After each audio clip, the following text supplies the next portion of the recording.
Hi guys, so you want to discover the Father's love anew? You want to be a disciple of Jesus? Or you want to just be a witness in the Christian community? Just want to let you guys know those things are not, mutually exclusive. They go together, hand in hand. Now, in order to do that, or to even get a glimpse of the Father's love, we need to really think of, how we can experience it, or when we can experience it. But in order to understand that, we need to look into temptation.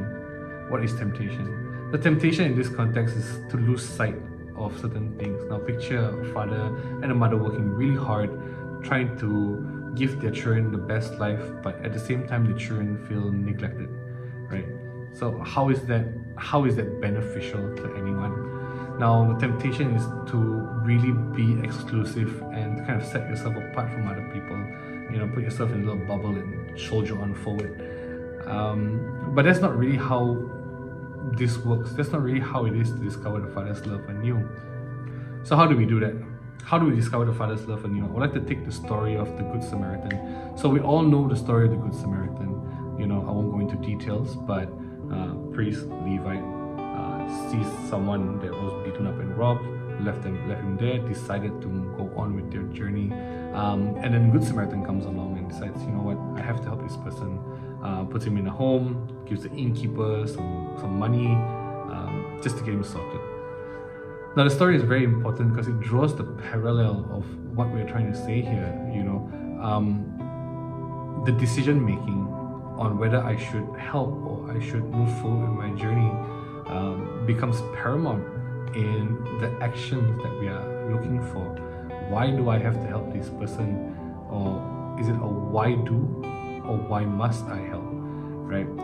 So that comes into context, that comes into play in the Good Samaritan, and ultimately that also comes into how we discover our Father's love anew. And so we face these decisions in our lives, and we have options or choices to be either Good Samaritans or to be indifferent to the situations around us.